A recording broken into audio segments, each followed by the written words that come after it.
Shanghai, China, late spring. The first thing Maya Kimathi noticed about the Yue estate was how quiet it was. Not peaceful quiet, controlled quiet. The kind that pressed against your skin like silk that could choke. The trees didn't sway. The koi fish barely rippled the pond. Even the workers walked like shadows, barely exchanging words. It was elegance, yes, but it was also eerie. And yet, she took the job. Because Maya didn't come to Shanghai for comfort. She came to disappear. She adjusted the knot of her apron and stared up at the marble archway. It was dusk. The lanterns hanging along the corridors flickered with soft amber light.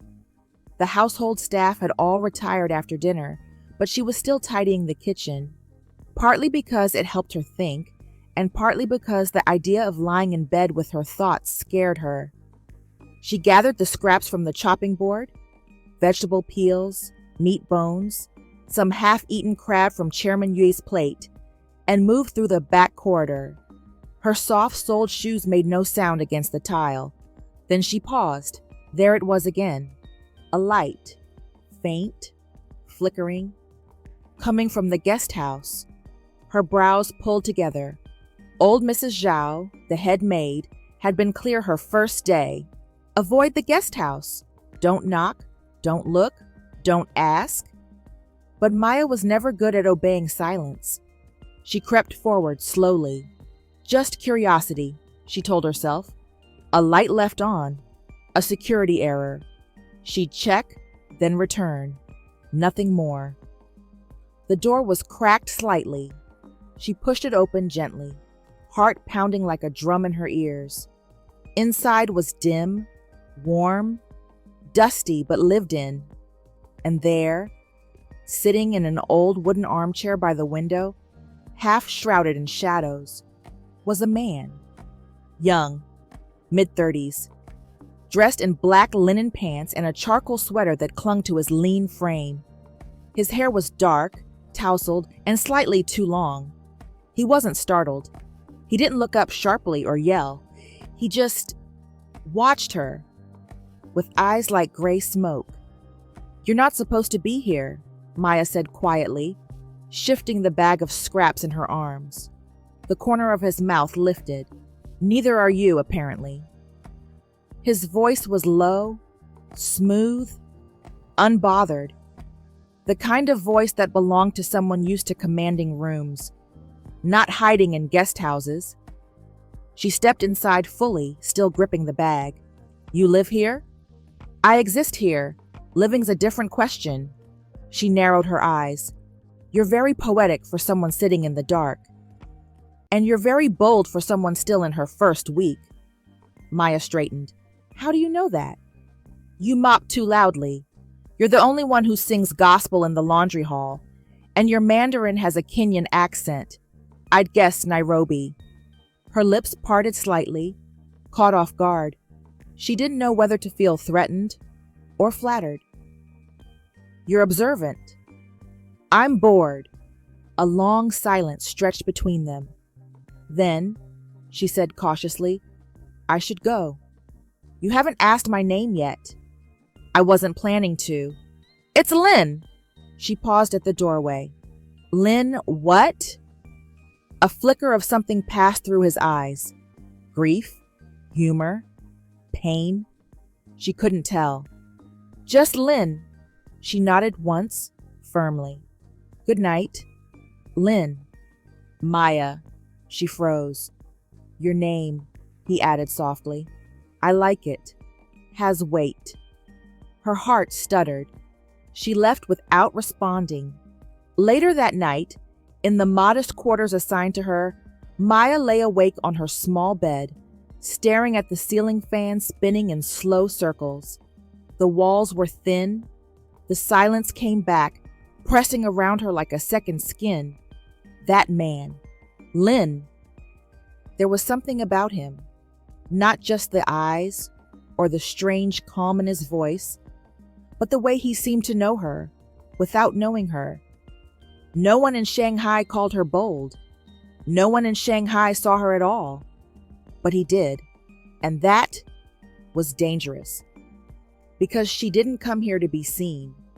She came to start over, 3 days later. Maya had tried to forget him. She told herself that the man in the guest house wasn't her concern. She wasn't here for drama, just to work, save money, and one day walk across a university stage with the initials BARCH next to her name. But he kept appearing, not like a ghost, more like a breath, present, fleeting, and impossible to ignore. The second time she saw him, he was seated under a camphor tree near the koi pond, reading a leather-bound book. Not once did he look up as she passed, but she felt his eyes trace the outline of her footsteps. The third time, she caught him sketching on the back of a receipt near the courtyard fountain. He folded the paper quickly when she walked by, as if it were something sacred. By the fourth encounter, she gave up pretending it was coincidence. That evening, Maya worked late in the kitchen. Most of the house had gone still except for the ticking of the clock and the soft rustle of steam from the stovetop. She was brewing tea, ginger and orange peel, something she made when homesickness clawed her bones. The scent reminded her of her father's workshop in Nairobi. He used to boil ginger while sketching blueprints for the houses he never got to build. She poured a cup and stared out the kitchen window. Moonlight spilled across the manicured gardens. The camphor tree swayed. Everything was too quiet. Then came a voice. "Does it taste as warm as it smells?" She turned sharply. Lynn stood at the doorway, barefoot, his sleeves pushed up, a plain black shirt clinging to him like ink. No announcement, no footsteps, just presence. She scowled instinctively. "You know most people knock." "Most people aren't me," he replied, unbothered, stepping into the room. "That's not comforting." He eyed the cup. "Do you always brew tea like it's a sacred ritual? Do you always appear like a ghost?" A flicker of a smile touched his lips. "Touché." Maya turned her back and retrieved another porcelain cup from the cabinet. She didn't know why she grabbed a second one. Maybe out of habit. Maybe out of curiosity. Maybe, though she wouldn't admit it. She wanted to see if this man, this Lynn, felt human when seated across from her. She slid the cup toward him on the table. "Try it." He took a slow sip, closed his eyes, then nodded. "It tastes like memory." That made her still. She didn't want to ask, but something in her rebelled against silence. "What kind of memory?" she asked softly. He looked up at her, his gaze unreadable, one I lost before I knew I had it. They sat in silence after that, the kind that didn't press, but held space. Comfortable, oddly safe. Finally, Maya leaned forward. "You know, for someone living like a recluse, you're strangely poetic. And for someone who works quietly, you're very loud in my mind." "Excuse me?" "You hum while sweeping," he said, his voice even. "And you talk to yourself when no one's looking." Maya felt her cheeks heat. "Wow, do you spy on all the staff?" "Only the ones who don't belong here." Her lips parted. What's that supposed to mean?" He leaned back in his chair, watching her. "You move like a guest, not an employee. You wipe counters like someone who thinks with their hands. You look at staircases like they're speaking to you." She stared at him. "You're studying architecture," he said. It wasn't a question. How do you know that?" He reached into his back pocket, pulled out a small black sketchbook, and placed it on the table. Slowly, he opened it. Page after page of buildings, detailed, elegant, fluid designs that merged traditional Asian structures with modern open-floor concepts. One sketch showed a library built around a tree. Another, a women's shelter shaped like a sunflower from above. Maya's eyes softened. "You drew these?" He nodded. "You studied too?" "Once, in a past life, back when I still believed in building things for beauty." not leverage. What changed? The cost of beauty. It's too high when you're born into legacy. He said it simply, but his voice cracked just enough to betray the hurt underneath. Maya reached out, turning a page in his sketchbook. This one, it's a garden with a chapel? A memorial, he said quietly, for someone I lost. She didn't ask who. Something told her it would crush him to say the name. Instead, she offered him another cup of tea. As the clock neared midnight, their words slowed. The conversation wandered. Architecture, faith, books, what ginger means in Kenyan culture, why silence in China is sometimes louder than noise. At one point, she leaned her chin into her palm and asked, "You don't talk like a man who's hiding." "That's because I'm not hiding. You live in the guest house and no one's allowed to mention you. What would you call it?" He looked down into his cup, then murmured, "Waiting." "Waiting for what?" A long pause. "To be remembered." Her breath caught. She didn't reply. Later, as she walked back toward her quarters, Maya realized her heart was fluttering. Not from fear, but from recognition. There was something in him, something that looked like home built in pieces, familiar, yet unfinished, like a building she hadn't walked through yet, but had already designed in her dreams. Ye Estate Library. 2 days later, the rain came suddenly, as it often did in Shanghai. Fat droplets smacked the windows like fingers tapping urgent warnings. Maya stood beneath the arch of the stone walkway, arms wrapped around a linen folder of cleaning reports. The courtyard had emptied. Staff were tucked away. Chairman Yue was in a meeting, and the air smelled of earth, wood polish, and secrets. She hadn't meant to come into the library.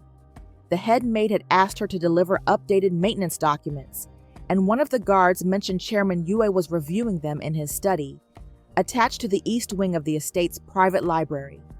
So Maya entered, cautiously. It was massive, cold, elegant. Books stretched from marble floor to dome ceiling, many locked behind sliding glass. A spiral staircase twisted into a shadowy second tier. The chandelier hung low, crystal droplets catching the gray light from outside. A place where memory breathed, and that's when she saw it. Not a book, a photograph, resting not on the desk, not on a mantle, but tucked inside an open architectural journal, as if someone had tried to bury it inside knowledge. Drawn by instinct, she stepped closer. The photo was old, faded at the edges, but the image was sharp. A man, middle-aged, firm-jawed, sharply dressed, stood beside a boy, perhaps 15. The boy had a disarming smile, all teeth and fire, with hair slightly unruly and eyes that sparkled with mischief and pride. Eyes she had seen before. Her fingers trembled. She traced the corner of the image with her thumb. You wipe counters like someone who thinks with their hands. You hum while sweeping.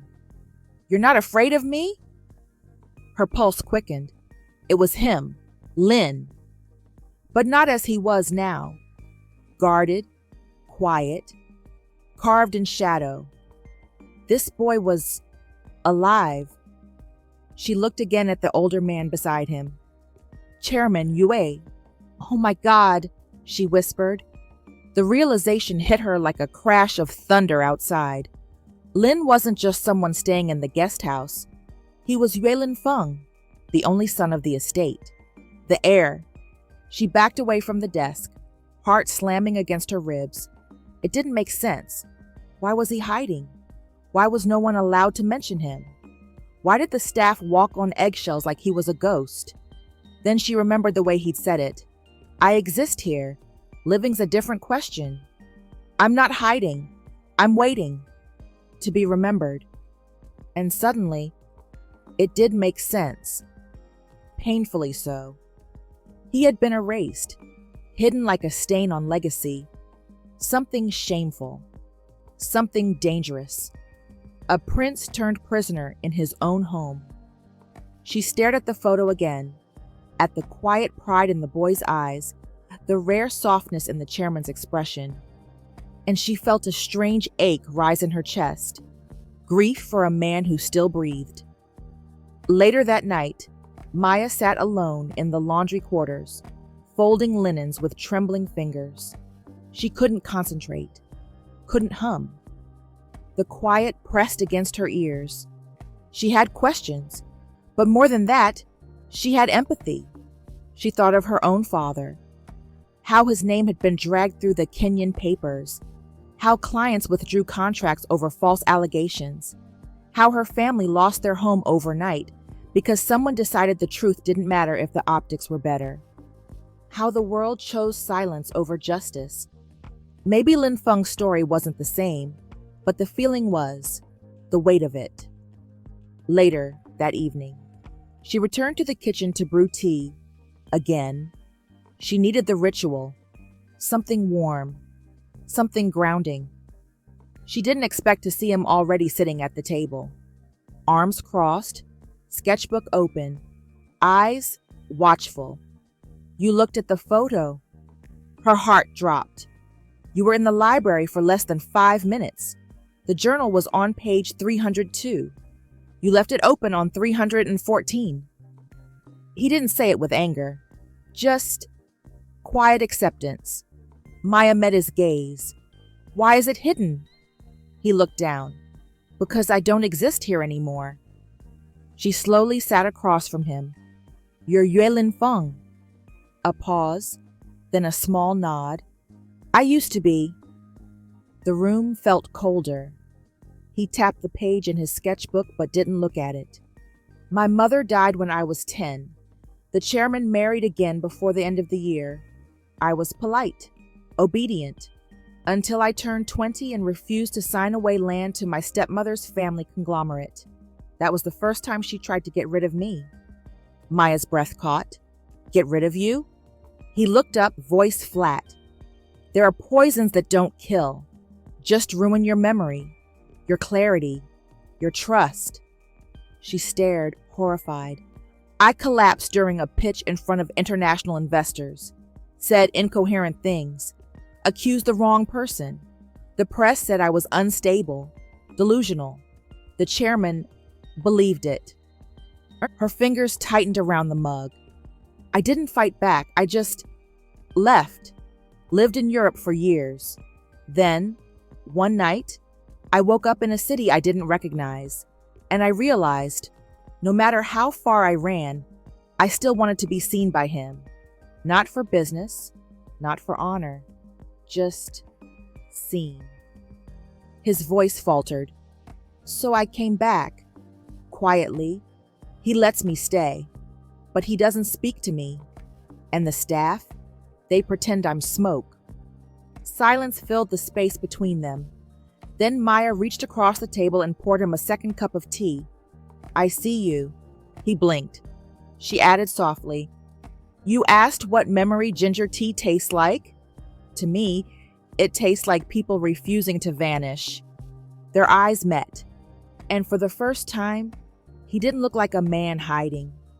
He looked like a man being held, even if just by her eyes. U Estate, the kitchen courtyard, 11:42 p.m. Rain tapped softly against the garden tiles outside, rhythm steady like a heartbeat trying to remember how to feel. The night air was cool, wrapped in the faint scent of bamboo and steamed rice, and the estate had long since fallen silent. But the kitchen lights were still on. Maya stood barefoot on the warm tile, sleeves rolled up, her curls pulled into a messy puff. Flour smudged one cheek like war paint. She was carefully pinching the edge of a dumpling, eyebrows drawn tight in concentration. Across from her, seated at the long counter with a confused expression and sleeves rolled up to the elbow, was Yue Linfeng, holding the dumpling like it might detonate. This is not a shape, he said finally. Sure it is, Maya grinned. It's a creative reinterpretation of failure. She laughed at her own joke, soft, full-throated, unfiltered, and it surprised even her.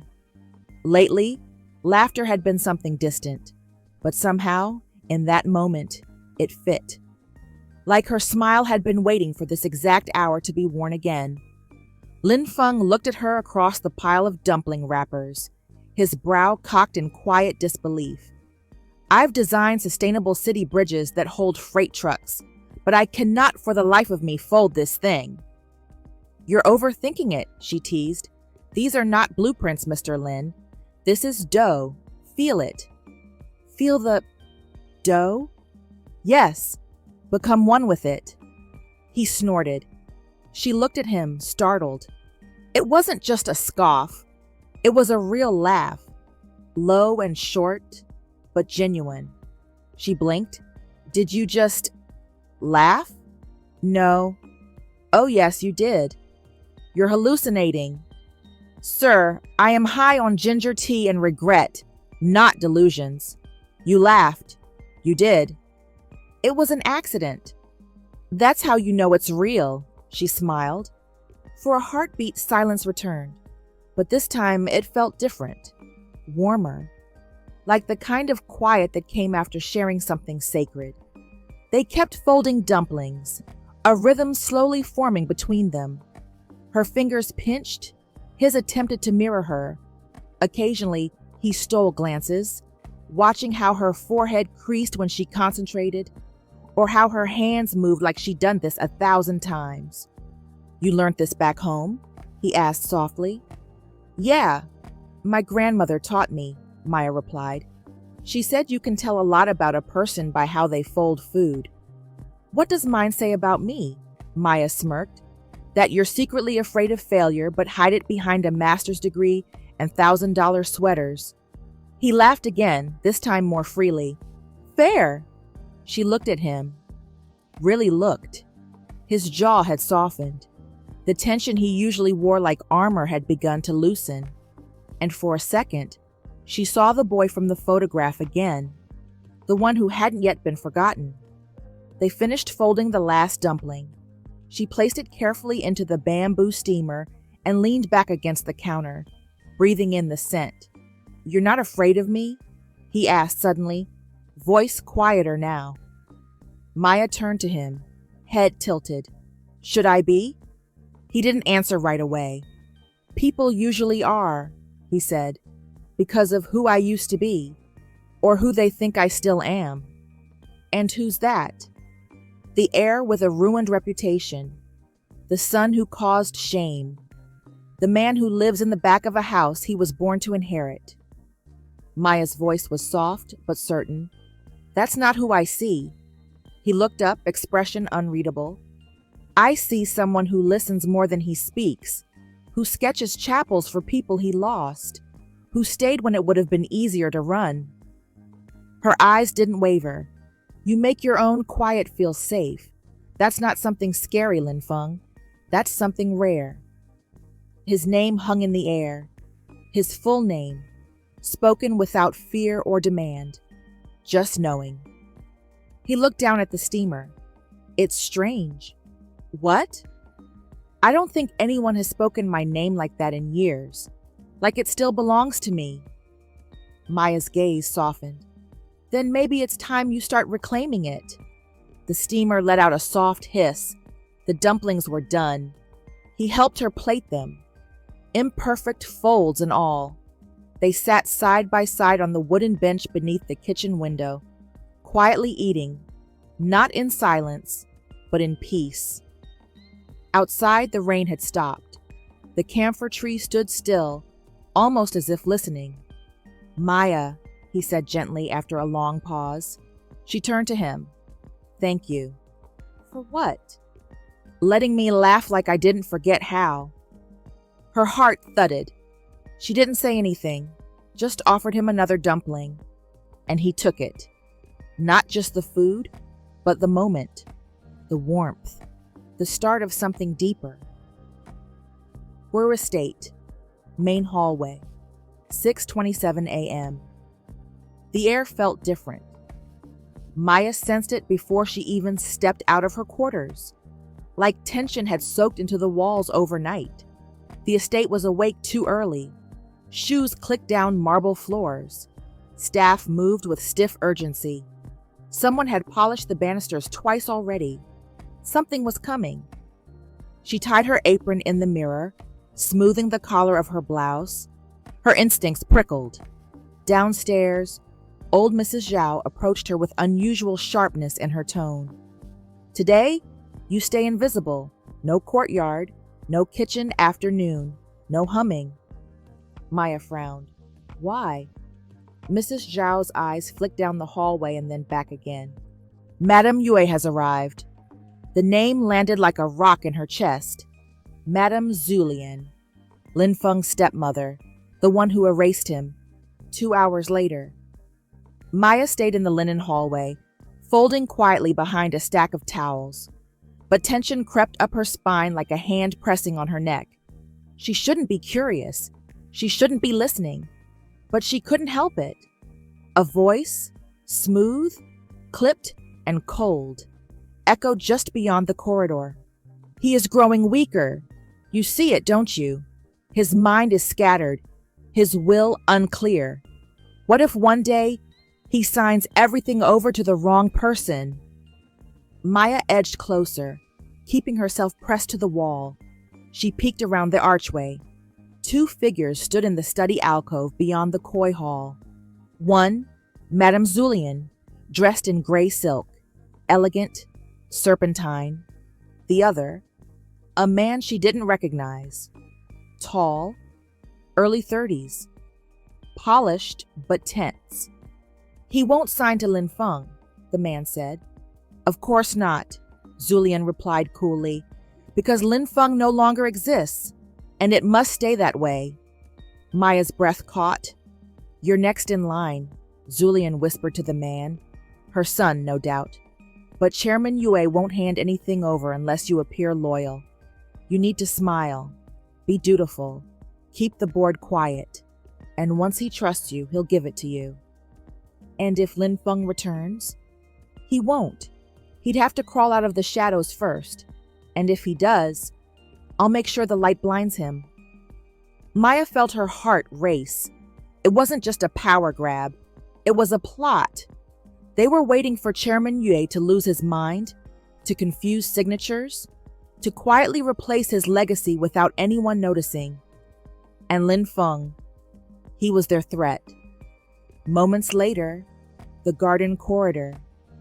She slipped quietly out of the hallway, breath uneven, fingers trembling as she rounded the path toward the guest house. Then she saw him.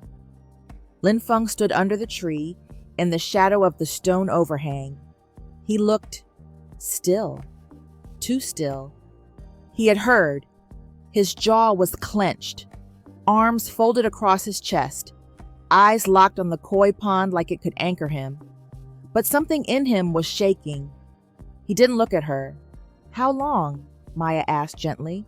Long enough, he murmured. Did you know? He exhaled, slow and sharp. I suspected, but hearing it, hearing her speak of my father's fading mind like a chessboard, it's another kind of betrayal. She stepped closer. She wants you erased. She's already done it once, he said quietly. Now she's trying to write over the ashes. There was something hollow in his voice. A man who had already bled once, now being asked to bleed again. Maya's fingers tightened at her side. Then she'll have to go through me, she said suddenly. He turned, eyes sharp. Maya, I'm not leaving, and I'm not hiding. If I can protect you, even in small ways, I will. He stared at her like she had just handed him a sword forged from her own spine. Why? He whispered. She didn't hesitate. Because someone should have protected me once, when they tore down my father's name and called me the daughter of a thief. No one fought for us. I won't let that be your story, too. Later, that afternoon, main hall. Maya was delivering tea trays to the study when Madame Zulian reappeared, flanked by 2 assistants and her silent son. The atmosphere stiffened. Zulian's eyes fell on Maya, sharp and assessing. You, she said coolly. You're new. Maya bowed her head slightly, not submissive, but polite. Yes, ma'am. And do you enjoy working here? It has its moments. I see. Julian's lips curved into a smile that didn't reach her eyes. And have you met anyone unusual? The moment hung thick in the air. Maya smiled sweetly. Just dust, ma'am. Julian studied her, waiting, testing. Maya looked back, steady. I'm quite good at ignoring things that don't exist. A flicker passed through Julian's eyes. Then she moved on. Behind the paper screen across the hall, Maya knew Linfeng was watching. That night. She returned to the guest house quietly, slipped through the side door, found him sitting on the floor by the window, sketchbook in his lap, untouched. She placed a dumpling wrapper on the table beside him. You owe me another folding lesson. He looked up, eyes unreadable. Then, slowly, he reached for the wrapper. They sat in silence. And somewhere beneath the chaos, something real was building. Not in marble, not in legacy, but in laughter, trust, and the whisper of two hearts choosing each other, even in shadows. U Estate Rooftop minus 4:47 a.m. The rooftop was their secret now.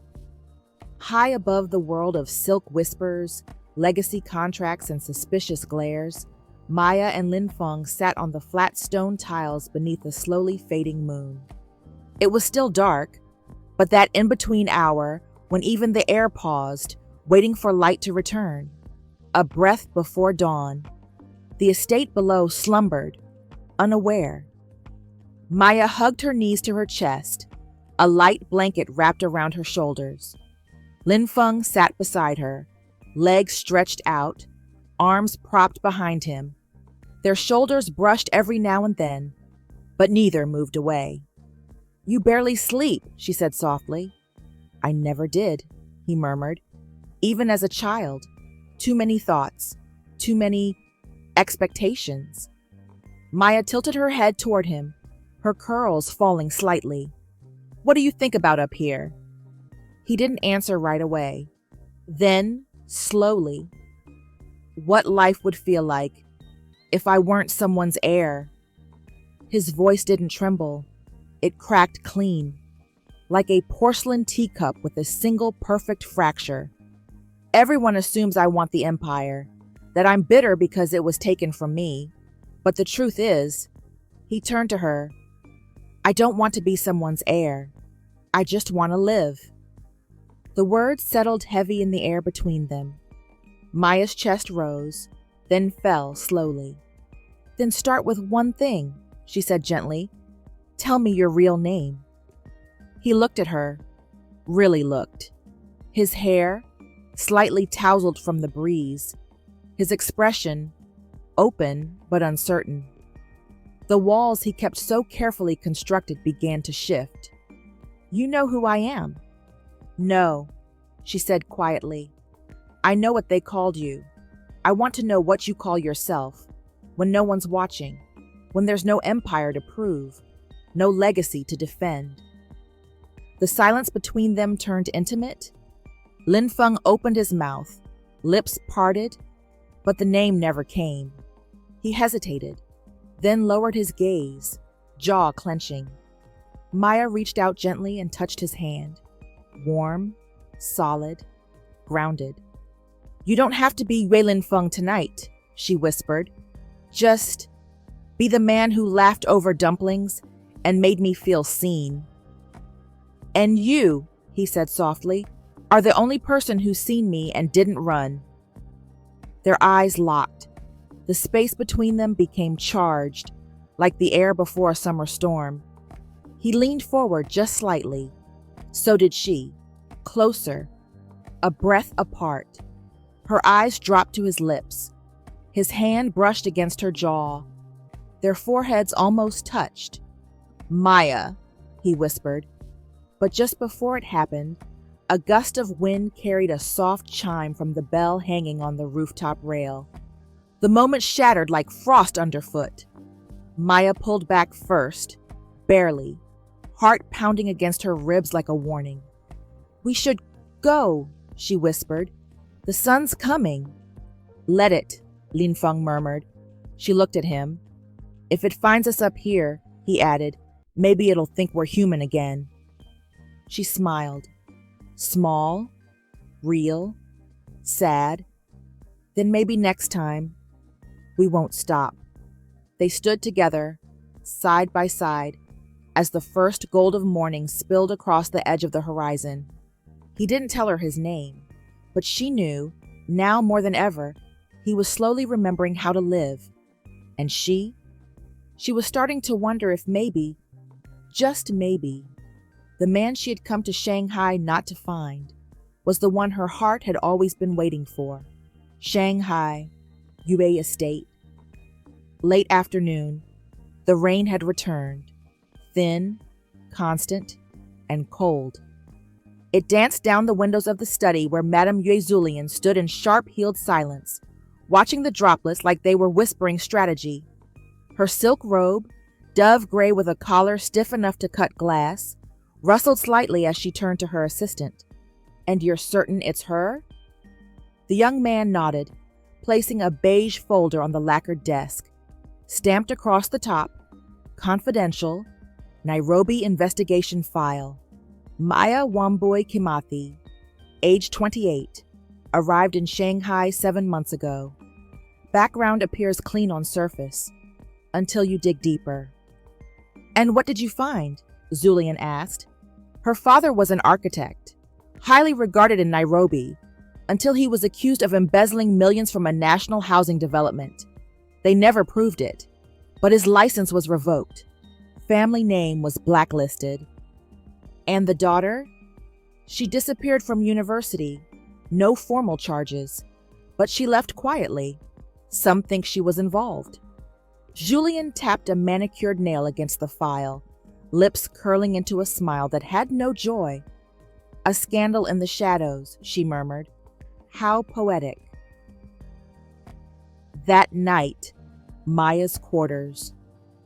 Maya stared down at the tiny photograph in her hand.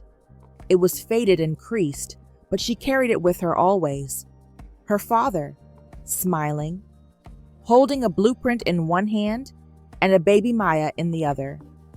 He had been kind, brilliant, devoted to justice, and still, the world had watched him fall without lifting a hand. When the government contracts vanished and his firm went under, they'd lost everything: house, savings, reputation. Her mother had fallen silent. Her father had retreated into himself, carving little models of homes he'd never build again. Maya had fought, screamed, argued with lawyers, but no one cared about a scandal-stained daughter defending a supposedly fallen man. And so she ran. From Kenya. From shame. From the look in her father's eyes the last time he told her, "You deserve a name that won't cost you everything." Now she was here, in China. In this place where legacy was worshipped and whispered, where power came in last names, not proof.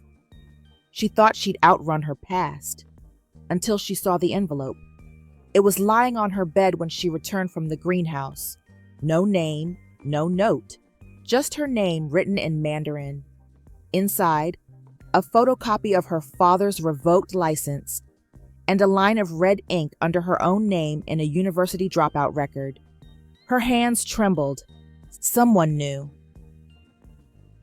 The next morning, the courtyard kitchen. She found Linfeng standing by the window, sketchbook in hand, back turned to the door. His sleeves were rolled up. Light spilled across his profile. Maya stepped in, silent, but he still sensed her. "You didn't come to the rooftop last night," he said softly. "I needed air." "There's always air on the roof." She didn't answer. He turned, saw her face. Still, too still. "Maya?" She held out the envelope. He took it.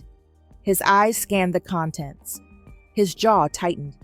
"Who gave this to you?" No one. It was left in my room. He lowered the papers slowly. It's true, she whispered. At least the basics. You were a child. I was 19. Still a child. She stepped back. You don't understand. This name, Kimathi, it doesn't come with money or silence. It comes with weight, with rumors. I left because I thought I could rebuild somewhere where no one knew how my father died with a broken heart and a ruined name. And you have. Not if they're already digging. Linfeng's eyes darkened. Zulian, he said under his breath. She's trying to use it to discredit me. To discredit you, Maya said. I'm the scandal now, the headline, the outsider who seduced the heir and lied her way in. He stepped forward, closer than he had ever stood. You are not a scandal. You don't get to say that. I do, he said firmly, because I know what a real scandal looks like. It's the woman who poisons her husband's trust. It's the family that buries their sons to keep control. That's scandal, Maya. But you're already on thin ice. If she brings this to the board, then let her, he said, voice steady. I'm not ashamed of you. She blinked. I don't care what's in this file. I care that when I was nothing, you saw something in me. That when I forgot how to be a man, you made me laugh again. That when I had every reason to disappear, you gave me reason to stay. Maya's throat tightened. Don't protect me, she said. I'm not fragile. No, he whispered, stepping even closer. You're iron in human skin. But even iron rusts when it's left out in the rain too long. Her breath hitched. He looked at her like she was a secret he finally wanted to keep. And somewhere in her chest, something cracked open. Not from fear, but from the terrifying thought that she might be falling for him. Zulian's private apartment. Madame Yua Zulian poured tea with a gloved hand, calm as ice. She'll run, she told her son across the table. She has a past too heavy to carry, and the boy will watch her leave like he watched me win. She smiled, but beneath it, there was a shadow of panic, because something told her. This girl, this housekeeper, wouldn't fall apart so easily. Yui Estate, early morning. The whispers started before sunrise, soft at first, like smoke curling through the corridors. But Maya felt them. The way the kitchen workers avoided her eyes, the way Mrs. Zhao hesitated when handing her the linen assignments. Something had shifted, and when she walked into the main study to collect the silverware tray, 2 guards blocked her path. Miss Kimathi, one said stiffly, you'll need to come with us. Her heart dropped. What's going on? Chairman Yue wishes to speak with you, now. 10 minutes later, Chairman Yue's private study. The room was heavy with mahogany and cold authority. Chairman Yue sat at his desk, impassive. The air was still, save for the slow tick of the grandfather clock behind him. On the desk lay a manila folder. Inside it, Maya already knew was something she had not touched, but someone wanted it to look like she had. Miss Kimathi, the chairman said without looking up, can you explain why a USB containing restricted land acquisition data was found beneath your mattress this morning? Maya's eyes widened. What? That's not mine. I've never even seen. And yet the file is active, he said calmly. Logged in under the estate Wi-Fi with your device ID. That's impossible. I don't even have access to... And yet... He finally looked up. His eyes weren't angry. They were worse. Disappointed. Icy. We do not tolerate betrayal in this house. Maya's voice cracked. I didn't betray anyone. I don't know how it got there, but I didn't take anything. Please. The chairman gestured slightly. You're to remain in your quarters until further notice. Do not speak to the other staff. Your meals will be brought to you. Sir, please. I've worked so hard. That will be all. The words slammed like a gavel. And just like that, her world tilted. Later, guest house courtyard. Linfeng stood behind the silk divider of his room, fists clenched. He'd watched it unfold through the CCTV feed routed to his tablet. He hadn't planned to spy. He never meant to see her cry. But now the tears were burned into him. He knew what Zulian had done. He recognized the document she planted, one only he used during his father's land negotiations in Suzhou 3 years ago. His old passcode still worked on it. She'd used his history to ruin Maya, because Maya had become a threat, not to power, but to his silence. Coward, he muttered under his breath. At himself. He didn't wait. He left the guest house through the back corridor, passing silently through the camphor grove until he reached the private parlor. 15 minutes later, Chairman Yue's chambers. She didn't steal it, Linfeng said calmly. The chairman looked up from his tea. You shouldn't be here. Then throw me out again, he said flatly. But know this, she's innocent. That file was accessed using credentials I created. That USB was part of my project 2 years ago. You're saying it's yours? No, he said. I'm saying whoever planted it used my work to destroy her. The chairman studied him. So you protect her now? I protect the only person who's looked at me without shame. And yet, you won't even stand in front of her as a man. Linfeng flinched. Let her go, he said instead. Don't bury another soul for the sake of appearances. That evening, Maya's quarters. She sat by the window, knees drawn to her chest, eyes rimmed red. A tray of untouched rice and soup sat on the side table. When the knock came, she didn't move. The door creaked open. He stepped in, closed it behind him. You're not allowed in here, she said without turning. That's never stopped me before. Silence. You didn't do it, he said. I know that, she replied, voice hoarse. But no one else does. He took a step closer. I went to him. I told him the truth. She turned slowly. And are you ready to stop hiding? His throat tightened. No. She stood. Maya. You're still hiding, she said, voice rising, cracking under the weight. Still whispering from behind curtains while people like me take the blows. I was trying to protect? She laughed, bitter and hollow. I thought you were different, but you're still letting them walk all over people like me. He stepped forward. That's not fair, isn't it? She looked him dead in the eye. You get to choose when to be Yue Linfeng. I don't get to choose who I am. My name comes with dirt. Yours comes with a crown. And yet I'm the one bleeding for your silence. His face crumbled. I'm sorry. So am I. She turned away. Madame Zulian's balcony. Zulian sipped her wine slowly, watching the rain slip down the glass. That's one piece removed from the board, she whispered. But she didn't notice the other storm brewing quietly. Inside, a sun ready to rise, and a woman who would not stay erased. Yu Estate, Chairman Yu's private garden. The clouds hung low, gray and brooding, like they knew what was coming. Linfeng stood before the man who used to be his world. Chairman Yue sat in his cane chair beneath the old camphor tree, a light shawl over his shoulders, eyes dim from both age and shame. For a long while, they said nothing. Just the sound of wind brushing through branches, and a brittle silence that had waited years to be broken. Linfeng stepped forward. You let them erase me. The old man didn't move. You knew what she did. You knew she tried to poison me.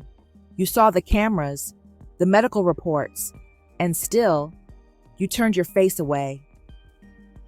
Chairman Yue exhaled shakily, his hands tightening over his cane. I did it to protect you. You disowned me. I spared you. Linfeng's jaw clenched. You abandoned me. What do you think they would have done if I'd sided with you? The chairman rasped. The board? The family, Zulian, they would have dragged you into court, made you out to be an addict or a madman. You would have been destroyed. I thought, if I took away your name, they'd lose interest. And they did. For a time. Linfeng's chest rose and fell. And in the meantime, you let me disappear into silence. Chairman Yui looked up. I let you live. Tears threatened Linfeng's voice, but I didn't. That stopped the old man cold. I existed. I slept in guest houses across Europe, ate in silence, worked under aliases. For 5 years, I watched men with no vision profit off buildings I could have designed in my sleep. I came back not for the company, not for revenge. I came back to see if you remembered who I was. I never forgot, Chairman Yue whispered, but I wasn't brave enough to say your name. Linfeng swallowed hard, then softly, then I'll say it myself. The International 70th Anniversary Gala that evening. Crystal chandeliers cast golden light across the ballroom like falling stars.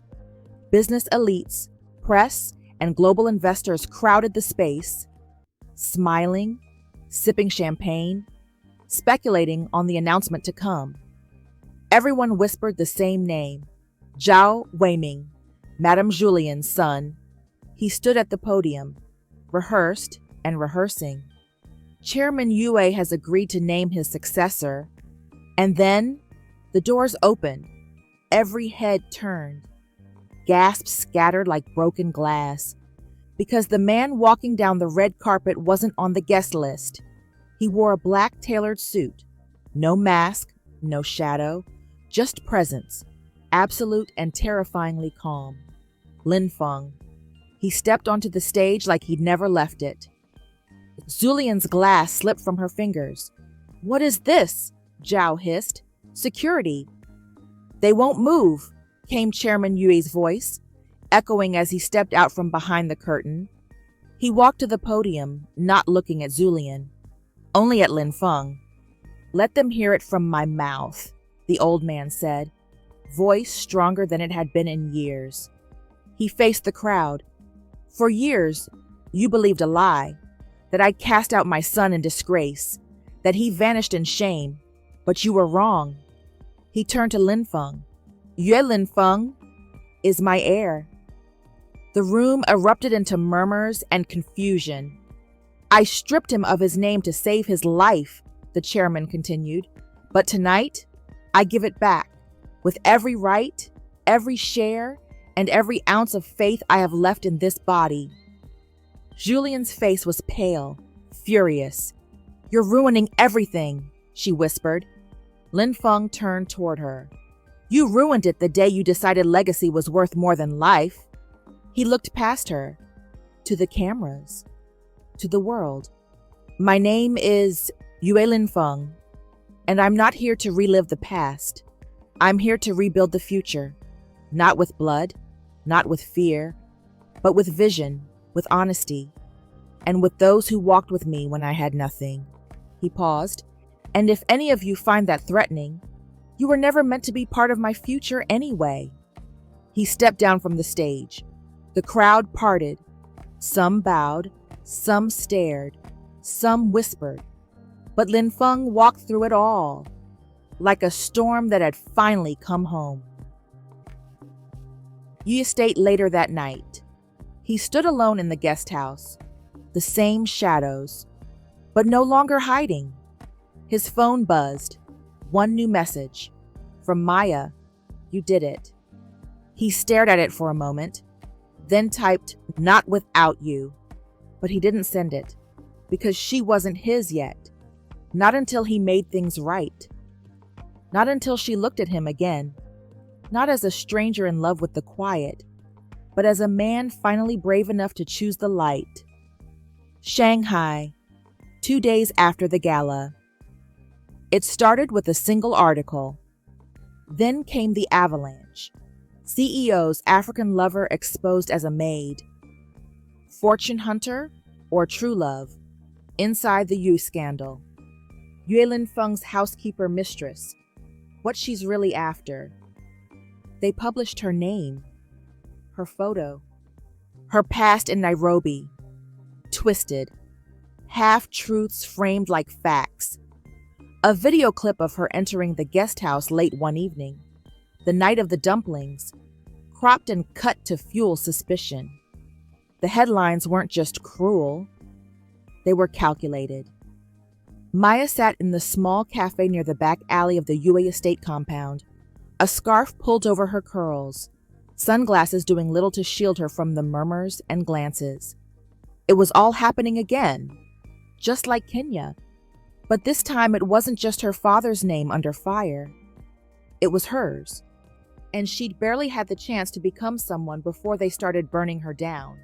Yi International Headquarters, Executive Floor. Linfeng's name was now back on the door. Vice Chairman Yi Linfeng. But peace hadn't come with power.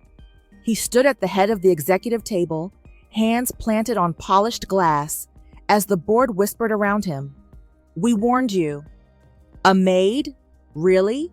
Couldn't you have chosen someone discreet?" "This scandal is all over Japanese and South African press now. Investors are asking if you're emotionally stable."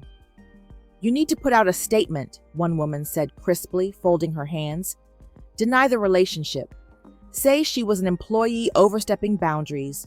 Restore credibility." His eyes were like steel. "No." Silence. "You will lose leverage," someone hissed. "The public will never accept her." "Then the public can go to hell." The board went pale. "This company," Linfeng said, voice razor sharp, "was built on structures I designed, lands I negotiated, and buildings I gave my soul for. Not on your image campaigns, not on your cowardice." He turned to the PR director. "If I'm to make a statement, this is it." He tapped the mic of the press box. The red light blinked on. "My name is Yue Linfeng. Yes, the woman in question, Maya Kimathi, worked as a housekeeper. Yes, she's from Nairobi. Yes, I love her. And if that disqualifies me from your respect, then I'll build my own empire without it." He leaned forward. "She's not a mistress. She's not a gold digger. She's the only person who knew me when I had nothing. And I would rather lose 10 contracts than lose her name to your lies." He stood straight. "This is the last time we have this conversation. And if you bring it up again, you'll be negotiating from the other side of the boardroom door." The silence that followed wasn't weak. It was witnessing something. A man choosing honor over fear. Estate, Maya's quarters. That evening, she sat at the edge of the bed, heart numb. Her phone buzzed. Hundreds of missed calls, comments, hate mail flooding every inbox. Then a message from Linfeng, just a link. She clicked it. A video began to play. The press conference, his voice, his truth, her name, spoken like it mattered, spoken like it was worthy, spoken like she was seen. Tears filled her eyes before she even realized she was crying. And then, a knock. She opened the door slowly. Linfeng stood there. No bodyguards, no coat, just him. "I didn't ask you to defend me," she whispered. "I didn't do it for you," he said softly. "I did it because I couldn't breathe while letting them drag you through dirt I should have stood in instead. You could lose everything. I already did, when you stopped looking at me like I was worth something." She blinked, trying to keep the tears from falling. "So what now?" He reached into his coat, pulled out a single folded blueprint page. Her Nairobi design, the one for the women's shelter she told him about. "I signed the land for it this morning, in your name." Her lips parted. "You deserve to build something that can't be stolen from you. You deserve to be more than someone's scandal." He stepped forward. "And I want to be the man who stands beside you, not behind you, not in secret, beside you." Their eyes met. No more fear, No more silence. Just the first step toward love that didn't hide. Madame Zulian's estate. The television played Linfeng's press statement on loop. She threw a vase at the screen. "Fool!" she hissed. But this time, no one came running to clean it up. Shanghai. Just after dusk, the storm rolled in fast. No warning, no hesitation. Just black skies and thunder shaking the bones of the city. Maya walked through it like she didn't feel a thing. Her suitcase bumped unevenly behind her, wheels dragging through puddles. Her scarf clung to her neck, soaked through. Rainwater streamed down her face, curling her lashes and blurring the edges of everything. She didn't run. She couldn't run. Not from them, not from the cameras, not from the aching warmth in her chest that had become Linfeng. But she could walk away before it was too late, before his empire swallowed her whole, before she forgot who she was. Earlier that evening, "I'm not safe here anymore," Maya had whispered. "They're already watching me again. They're turning me into something ugly, and it's only going to get worse." "I can handle them," Linfeng had said. "But I can't," she said, voice breaking. "I know what it feels like to be dragged down with no one to pull you back. I swore I'd never be in that place again." "So you're punishing me for loving you?" "I'm trying to save you," she whispered, grabbing her bag and walking out before she could hear his reply. Now, 8:31 p.m., outside the Yue estate. The wind howled through the alleys. Maya kept walking, each step heavier than the last. She reached the old district road, where the pavement cracked and the city lights looked faded through sheets of rain. Then she heard him. Footsteps, not fast, desperate. She turned slowly, and there he was, running. No coat, no umbrella, hair soaked and plastered to his forehead. His shirt clung to him like a second skin, shoes ruined, chest rising with ragged breaths. "Maya." His voice was hoarse, cracking. "Go back," she said, not trusting herself to hold the line. He didn't speak. He just kept walking toward her, until they stood face to face beneath the gray fury of the heavens. Then, he dropped to his knees, right there in the middle of the street, soaked, shivering, but certain. Maya's breath hitched. "What are you doing?" she whispered. His eyes met hers, wide open. No walls, no legacy, no fear. "You saved me," he said, the words heavy, soaked like the clothes on his skin. "You saved me from being a name without a soul, from forgetting how to laugh, how to believe someone could love me, not as an heir, just as a man." Rain dripped from his lashes as he looked up at her, broken and whole at the same time. "Let me spend the rest of my life proving I'm worthy of what you saw in me." Maya swallowed, heart tearing itself in two. Lightning cracked in the sky above. She shook her head slightly. "This isn't the place." "It's the only place," he whispered. "And I don't want to take another step forward in life if you're not walking beside me." She knelt down with him slowly, the suitcase forgotten, her hands cupping his face as rain slid between her fingers. She leaned forward. Their foreheads touched, their breath mingled. But she didn't answer. Not yet. Because some answers aren't born in storms. They come in the quiet that follows. From a car, a pair of eyes watched from across the street, behind a tinted window. "So this is the woman he'd kneel for," Zulian said quietly. She closed her notebook slowly. "Let him give everything to her, and then we take everything." Yue International Headquarters, minus 9:58 a.m., the 47th floor. Executive boardroom. The glass walls sparkled in the morning light, but the air inside was heavier than steel. Board members filled their leather chairs in silence, murmuring behind palms, eyes flicking toward the head of the table. Madame Yue Zulian sat regally in her silver suit, lips painted blood wine red. Beside her, Zhao Weiming, her son, wore a tailored navy jacket and a smug half-smile. Papers were neatly stacked before them. The meeting was meant to finalize Zhao's appointment as Yue International's next strategic director, until the doors opened, and everything changed. Yue Linfeng entered the room like a quiet storm. No tie, sleeves rolled, jaw tight. But his presence hit the room like thunder. He walked to the empty seat across from his stepmother and didn't sit. "Mr. Yue," one board member began hesitantly, "this is a closed—" "It's open now," Linfeng said, placing a black folder onto the polished table.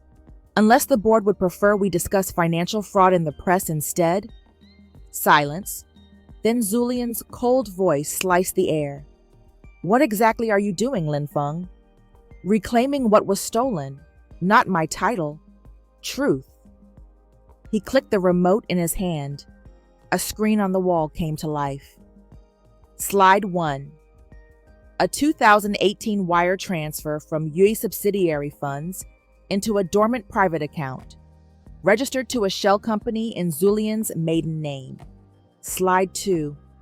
Flight logs showing Zhao Weiming traveling to Singapore hours after a major leak that tanked Yue's housing branch and allowed his personal firm to buy shares at half price. Slide 3. Surveillance footage, blurred, grainy, but clear enough to show a household staff member slipping something into Linfeng's tea, 2 months before his breakdown. Gasps filled the room. One board member stood. "Is this real?" Linfeng's voice never wavered. "I stayed silent for 5 years. I let them call me unstable, delusional. I let them bury my name because I believed legacy would outlive truth." He turned to his father, seated at the far end. "But silence isn't protection. It's surrender." Chairman Yue looked old that morning, tired, but his eyes glistened, not with shame, but pride. "Speak, Linfeng," the chairman said softly. "Speak now." Linfeng faced Zulian again. "You framed me, poisoned me, and used this company as your personal playground while hiding behind the Yue name. But I am Yue Linfeng, and I'm done hiding." His eyes locked with hers. "Step down, now, or I'll make sure your fall is loud enough to echo through every financial institution in East Asia." Julian laughed once, hollow, dismissive. "You think they'll believe a man who once collapsed in a boardroom, screaming about shadows?" "I think they already do," Maya's voice cut in. Every head turned. She stood at the doorway, graceful, unapologetic, in a black dress and simple gold earrings. Linfeng's eyes softened. She stepped forward, holding a sealed envelope. "This," she said, handing it to the board chair, "is a notarized statement from the doctor who treated Linfeng in Zurich. It confirms the presence of neurotoxins in his system consistent with microdose poisoning, administered over time." Gasps, whispers. "The housekeeper?" Zulian sneered. "The woman who had nothing to gain by coming back," Maya said calmly. "But I came anyway, because he's not just a man worth loving. He's a man worth trusting." Linfeng looked at her like she'd just walked into his soul and anchored it. The chairman stood. "By emergency clause, under Article 17C, I move to vote on Madame Zulian's removal, effective immediately." One by one, hands raised, 12 to 2. Motion passed. Zulian stood stiffly. "You think you've won?" Linfeng's reply was ice. "No, I think you lost, the moment you underestimated who I'd become." Later, that night, guest house garden. The storm had passed. The air was cool, crisp. The stars above Shanghai clear for once. Linfeng sat on the old garden bench, sleeves rolled, head tilted back. Footsteps approached. He didn't look. He knew it was her. "You didn't have to come," he said. "I did," Maya replied, sitting beside him. "I couldn't let you fight that alone." He turned to her. "When I saw you in that boardroom," he paused, "I didn't care if they listened to me or not. I just didn't want to be standing in that room without knowing you were somewhere near." She took his hand slowly, their fingers laced. "You reclaimed your name today, because you reminded me I still had one." She leaned into his shoulder, and for the first time, he exhaled, not in defeat, in peace. U Estate, late morning. The room was lined with scrolls, blueprints, and models of towers no one ever lived in. Maya stood before one now, a pristine, glass-fronted mock-up of a Shanghai museum Yui International built last year. It shimmered beneath the skylight. Clean, modern, cold. Impressive, yes, but not made for people like her. The door opened softly behind her. She didn't turn.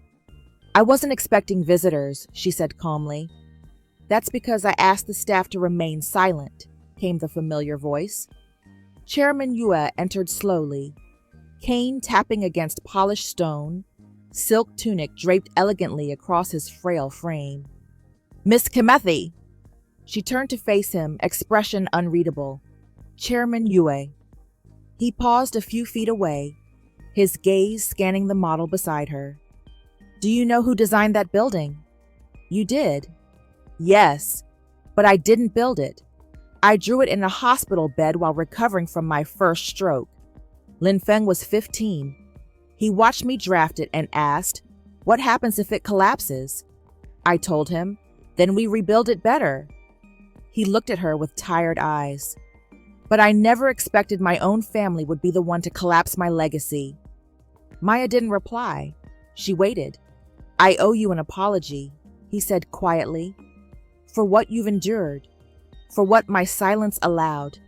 You were caught in a war you didn't start, and you never once asked for pity." "That's because I don't need any," she replied gently, but firmly.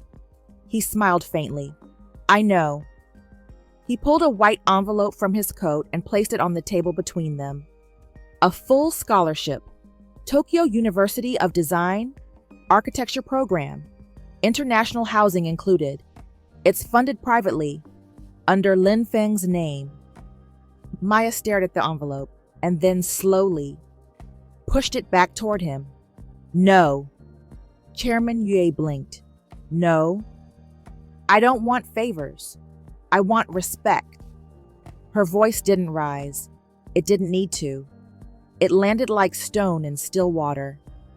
"I didn't walk through shame and scandal, 2 countries and 5 jobs to be handed a shortcut out of guilt. Not even Linfeng's. This isn't guilt." "Then make it honor," she said. "Fund someone who can't feed themselves, who doesn't know where next month's rent is coming from. I'll get to that degree, but I want to earn it the way I've earned everything else, with hands that don't shake and a name that doesn't beg."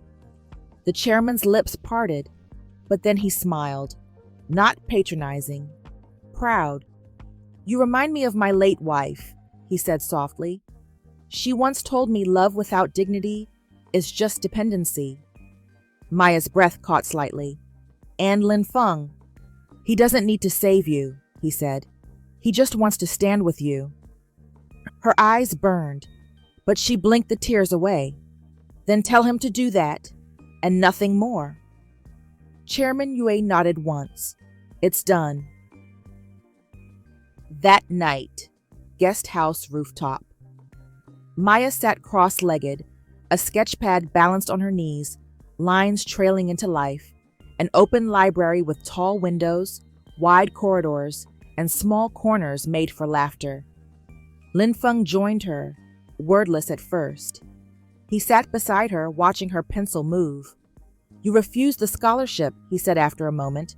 "You heard." "He told me." "Are you angry?" "No," he said. "I'm in awe." She turned to him. He looked down, then back into her eyes. "I've built skyscrapers, business towers, even schools. But I've never seen anyone build themselves like you've built yourself. I've had no choice. Exactly, he said. And yet, you still chose grace. Their hands brushed. This time, neither pulled away. You said once, he whispered, that you weren't looking to be rescued, that all you ever wanted was to be seen. She nodded. I see you, Maya Kamathi, he said, voice thick with emotion. All of you. And I don't want to carry you. I want to walk beside you while you carry the world. She exhaled slowly. Then walk with me, she said. But don't offer me wings. Offer me a ladder, one we build, step by step. Their eyes locked. And though there was no kiss, no declaration, it was more than enough. Nairobi, Kenya, 1 month later. The sun rose slow and golden, painting the horizon in soft strokes of orange and amber. Maya stood at the edge of the community plot, the morning breeze curling through the hem of her skirt. Around her, the new Kamathi Arts and Shelter Center was finally finished. Smooth beige walls with murals lining one side, splashes of red and blue dancing like hope on concrete. Children's laughter echoed inside, paint-streaked fingers, laughter in Swahili. A young girl running barefoot across the courtyard, clutching a handmade drum. And Maya stood tall. No longer the accused, no longer the housekeeper. Just a woman with vision, and a name she had made honorable again. Her name, etched in bronze on the entrance sign, shimmered against the sunlight. Kamathi Art and Shelter Center. For those who were never meant to disappear. Later, that afternoon, the interior office. Maya sat at her new desk, the view from her window overlooking the courtyard. She was sorting through paperwork when she noticed the courier envelope sitting atop her mail stack. Her name, no sender. She opened it. Inside, a single sheet. Not a letter, not a drawing, a blueprint. Her breath caught. She unfolded it slowly, the paper crisp, corners sharp, and then her heart stilled. She didn't design this, but she knew who did. Her eyes traced the curves, the organic shapes, the open arches, the garden that wrapped around a prayer space, the multi-purpose gallery that doubled as a music hall. It was familiar. It was her dream, as he had seen it, sketched with her voice in his hands. She blinked back tears as she found his name in the lower right corner, architect Linfeng, and just beneath that, inspired by Maya Kamathi's words, drawn to honor her fight, designed to hold her light. She covered her mouth. He'd been listening, even to what she never said. That evening, the rooftop terrace of the center. She stepped out into the dusk alone, holding the blueprint gently in her hands. The sky above Nairobi was pink and smoky, and the city buzzed in the distance. Behind her, she heard a voice. You finally saw it. She turned sharply. Linfeng. Not a memory, not a phone call. Him, in person, on the terrace, face a little tired, dressed in a simple cream shirt and black slacks, his sleeves rolled to the elbows, and a travel bag over his shoulder. Maya froze. What are you doing here? She whispered. I came to see what you built, he said, and to give you something I built for you. She held up the blueprint. This, that, he smiled gently, is just paper. I came to give you me. Her breath hitched. He stepped closer. You said not to carry you, and I haven't. I stayed out of the way. I watched you bloom from afar, and you didn't just build a shelter. You built a sanctuary for others, for yourself. He paused. I'm not here to fix anything. I'm here to ask, is there space in your world for a man still learning how to deserve you? Tears slipped down her cheeks, unashamed. Do you want to stay? She whispered. He nodded, voice hoarse. For as long as you'll have me. She took his hand slowly, then placed the blueprint in his. Then help me build it. They stood together on the rooftop beneath the fading light, two architects with no blue blood title or social pedigree, just wounds, love, and the kind of strength that rebuilds a world with open arms. Shanghai National Financial Press Hall, 1 week later. The room was a theater of power. Every news outlet in Asia had shown up. Cameras lined the walls, lenses sharpened, waiting. CEOs, senators, diplomats, all here for one thing: the Yue-Han Alliance. The marriage of Yue Linfeng and Han Riran, heiress to the Han Dynasty Bank and niece of China's deputy prime minister. The union was supposed to be symbolic, calculated, necessary for stabilizing Yue International after Linfeng's recent boardroom revolt. It was a merger in a wedding dress, and everyone knew it. Everyone except one woman. Nairobi, Kimathi Arts and Shelter Center, 4:03 a.m. Kenya time. Maya stood alone in the workshop wing, wrapped in a sweater, phone clenched in her hand. The live stream was muted. She didn't need to hear it. She could already feel the headlines forming. Her chest was tight, not from jealousy, but from the weight of being used as a footnote in someone else's story again. "You said I was the blueprint," she whispered bitterly. "Turns out, I was just the scaffolding." The phone buzzed with messages.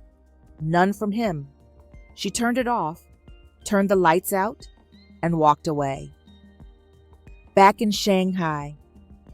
On the stage, Riran sat poised beside Linfeng, expression flawless. Her white suit dress shimmered under the lights, and her hand sat lightly on the press script beside her. But Linfeng's jaw was locked. He hadn't said a word. The chairman of the board leaned toward him.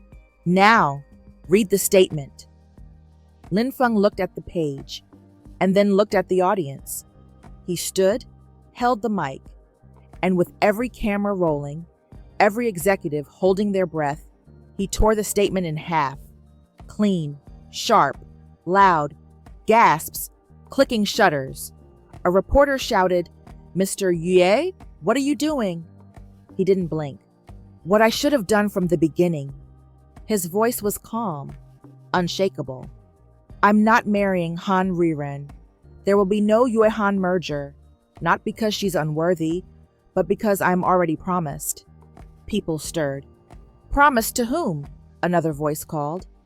"To the woman who never asked for my name," he said, "only my integrity. To the woman who found me broken and handed me the pieces I didn't even know I still had." He turned toward the cameras fully. "The only woman I'll ever build a future with is the one who taught me what a real foundation is." Behind him, chaos erupted. Reporters shouted. Board members stood. Ruiran's jaw tensed, but she said nothing. And Linfeng stepped off the stage like it was the final boardroom he'd ever need to conquer. 24 hours later, Nairobi, Kenya. The dawn sky stretched wide over the Kimathi Center, still quiet in the morning hush. The first call to prayer echoed in the distance, soft and solemn. Maya stood barefoot in the garden courtyard, arms folded around herself, still aching, still confused, still trying to stitch her sense of self back together. And then, a car door shut.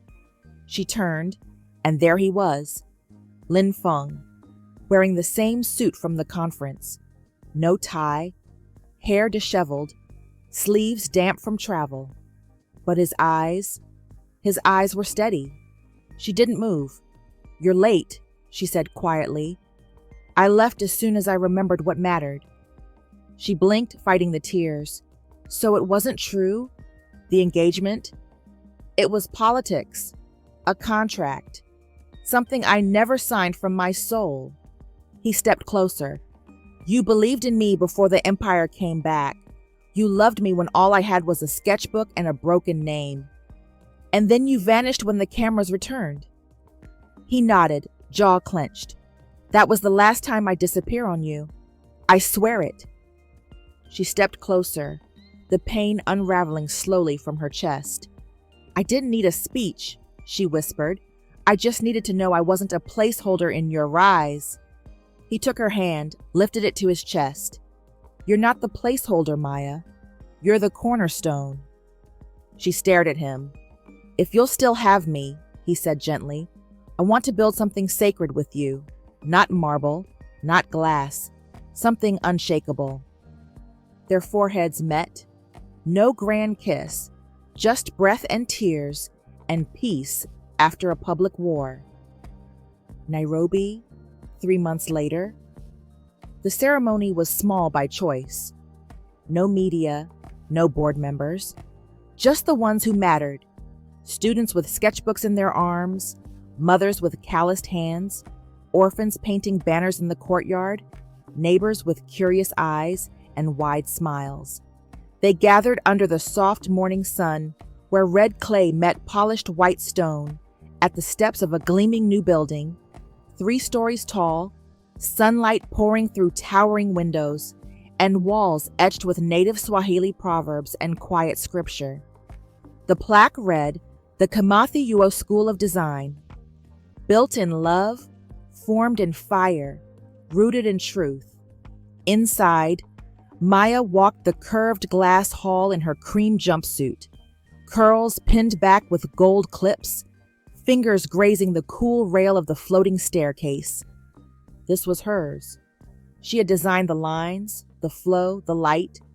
She had mapped out each space to feel like freedom. But this day wasn't just about what she had built. It was about what she'd become. She turned a corner and stopped. He was waiting there. Linfeng, in a dark mandarin collar suit, no tie, simple, regal, rooted. His hair was brushed back, his expression unreadable, until he smiled. "You remembered to leave room for a rooftop garden," he said, voice low. "You said every legacy needs one," she replied softly, "and every king needs a queen to design it." She laughed quietly. "Is that what I am now?" He stepped closer, pulled something from behind his back, a small black box. Maya's breath caught. Linfeng. "I thought I had to kneel in the rain to prove I loved you," he began. "But the truth is, I would kneel in a boardroom, in a courtroom, in front of every man who ever told me love was weakness, if it meant you would never doubt what you mean to me." He opened the box. Inside, a ring handcrafted from recycled wood and brushed rose gold, with a delicate engraving inside. "Nishi Wadagenji, you are my foundation. Marry me," he whispered, "not as the woman who saved me, but as the woman I want to rise beside, for every blueprint, every home, every morning after the storms." Tears welled in her eyes, but her voice was clear. "Yes," she said. "Finally?" She smiled. "Finally." He slipped the ring onto her finger, and for the first time since she left Nairobi the first time, Maya Kimathi felt completely seen. 6 months later, Dedication Day. The Kimathi Yuo School of Design opened with over 150 scholarship students. Half were women. A third were refugees. Many had never been told their hands were made for building. At the front of the crowd, Maya stood with her arm around a 12-year-old girl who had once drawn houses in the dirt behind the center. Linfeng stood beside them, holding the ceremonial key. No spotlight, no headlines, just legacy, quiet and real. Later, they stood under the lantern-lit trellis overlooking the school grounds. Children played, staff danced, music swelled below. Maya leaned into Linfeng's side. "Do you ever miss it?" she asked. "The empire you gave up?" He looked out over the school, the open library, the clay mural, the garden benches. "This is the empire," he said. "Everything else was scaffolding." She turned to him. He took her hand. kissed her knuckles, then whispered the final words into her ear. You weren't born with the crown, but somehow you made me worthy of it. And under the Nairobi stars, they held each other, not like a finale, but like a beginning. The end.